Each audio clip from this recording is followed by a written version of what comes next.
تو وہ خواتین دو جو تھیں انہوں نے کہا کہ ہم نبی صلی اللہ علیہ وسلم سے یہ بات کہیں گے کہ آپ کے منہ سے مغافیر کی بو آتی ہے، اور چونکہ آپ صلی اللہ علیہ وسلم اپنی صفائی کے بارے میں بہت کانشیس تھے، اور آپ صلی اللہ علیہ وسلم مسجد میں جانے سے پہلے ہر نماز سے پہلے آپ مسواک کر کے جاتے تھے، اتنی صفائی آپ کو پسند تھی. تو انہوں نے جب یہ کہا کہ آپ کے منہ سے مغافیر کی بو آتی ہے تو آپ نے کہا اچھا یہ بات ہے، یہ تو بہت بری ہے کہ میں لوگوں سے بات کرتا ہوں تو اب میں نہیں کھاؤں گا شہد. تو اللہ تعالیٰ نے پھر سورہ تحریم کے اندر آپ صلی اللہ علیہ وسلم کو کہا بڑے پیار اور محبت سے، لیکن تھوڑا احساس دلایا کہ آپ یہ بات صحیح نہیں کر رہے. لما تحرموا ما احل اللہ لکا، تم اپنے اوپر ایک حلال چیز کو حرام کیوں کر رہے ہو؟ میں آپ کو اس کی اجازت نہیں دیتا. کیونکہ اگر نبی صلی اللہ علیہ وسلم کی جو حیثیت تھی کہ آپ امت کے سب سے بڑے انسان تھے، اگر آپ شہد نہ کھاتے تو شہد میں اللہ تعالیٰ نے اتنی شفا رکھی ہے اور اتنی بہترین یہ غذا ہے کہ آپ سارا پروسیجر دیکھیں کتنا ڈیفیکلٹ ہے کہ شہد کی مکھیاں پھول پھول پتا پتا پہ بیٹھتی ہیں، پھلوں پہ بیٹھتی ہیں، رس چوستی ہیں، پھر وہ کتنی محنت سے اپنا چھتا بناتی ہیں. کبھی ان کے چھتے کو غور کریں تو کس قدر ڈیفیکلٹ ہے کہ وہ چھتا بناتی ہیں. پھر اس کے اندر موم ہوتی ہے، پھر وہ جب شہد بنا رہی ہوتی ہیں تو کسی کو اپنے قریب نہیں پھٹکنے دیتی. تو اتنا ڈیفیکلٹ کام ہے جو شہد کی مکھیاں کھاتی ہیں.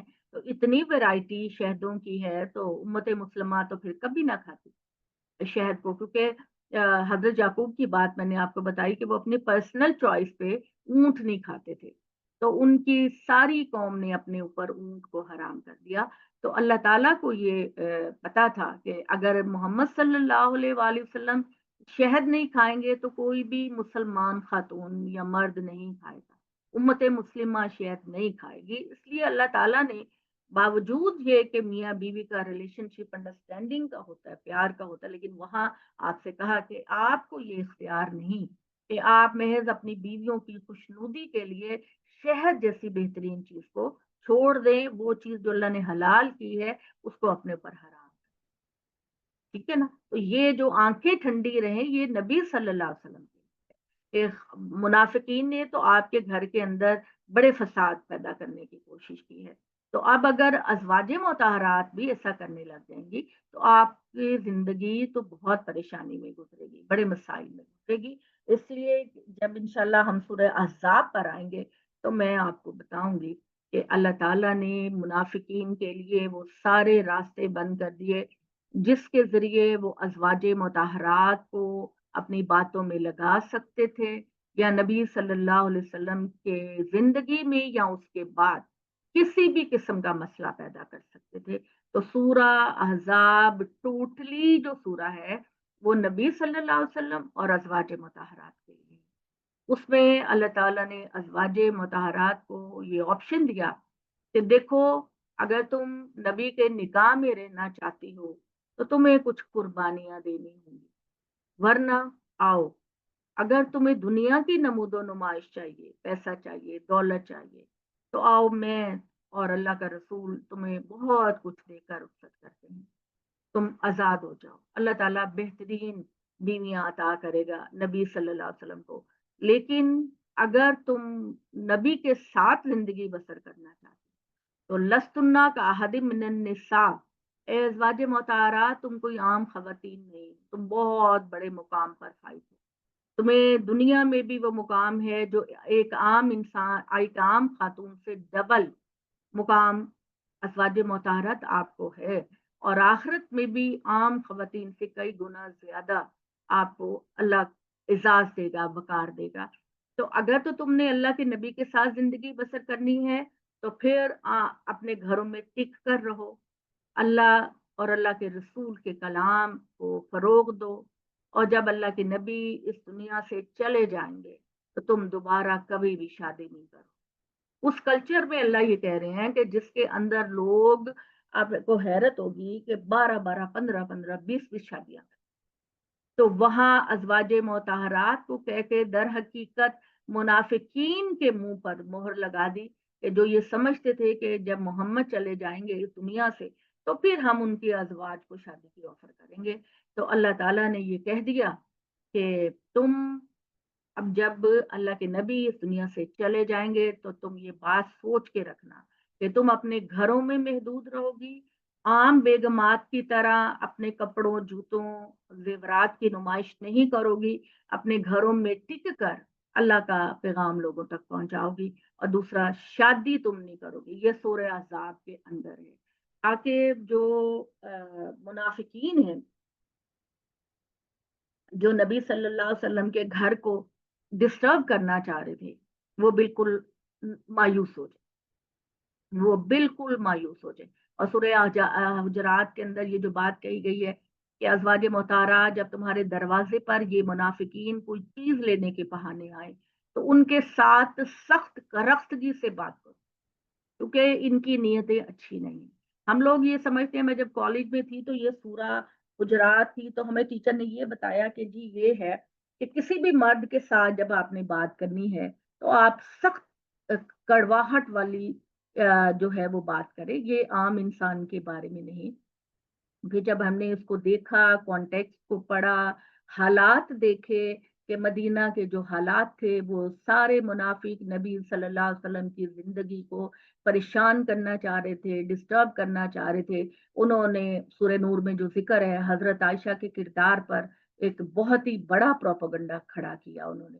تو اللہ تعالیٰ بچانا چاہ رہے تھے نبی صلی اللہ علیہ وسلم کی بیویوں کو اور گھر کو کہ ان کے اوپر کوئی انگلی نہ اٹھے، ورنہ ایک پورا ہنگامہ ایک امت کے اندر پیدا ہو سکتا تھا. تو قرآن اللہ تعالیٰ کی بہترین کتاب ہے اور جس چیز کا بھی آپ کو سمجھنا آئے آپ سیاق و سباق میں اس کو دیکھا. اب یہ ہمارے ہاں کہا جاتا ہے کہ سورہ نور میں خاتون کے لیے گھر کے پردے کی بات ہے اور سورہ احزاب میں باہر کے پردے کی بات ہے. دس از ٹوٹلی رونگ. ہمیں جو ایٹیکیٹس دیے گئے ہیں وہ سورہ نور میں ہے عام مسلمان خاتون کو کہ مرد اور خواتین غض بصر سے کام لیں، صحیح اپنے جسم کو ڈھانپنے والا لباس پہنے، اور خواتین اپنی اوڑھنیوں کو اپنے سینے پر اچھے طریقے سے رکھیں اور پاؤں میں ایسے زیورات نہ پہنے کہ جن کی جھنکار کسی مرد کے دل میں نرمی پیدا کرے. یہ 4 احکامات خواتین کو اور 2 مردوں کو دیے گئے. سورہ احزاب کے اندر اللہ تعالیٰ نے ٹوٹلی جو قانون بیان کیا ہے وہ نبی صلی اللہ علیہ وسلم اور ان کی ازواج مطہرات کے ساتھ بیان کیا ہے. یہ ہے جی. انشاءاللہ اور کوئی موقع ہوا تو اور ہم ڈیٹیل سے انشاءاللہ تعالی بات کریں گے. اقول قولی ھذا واستغفر اللہ لی لکم ولسائر المسلمین. جی کوئی سوال ہے تو پوچھ لیں ورنہ انشاءاللہ پھر کل بات ہوگی.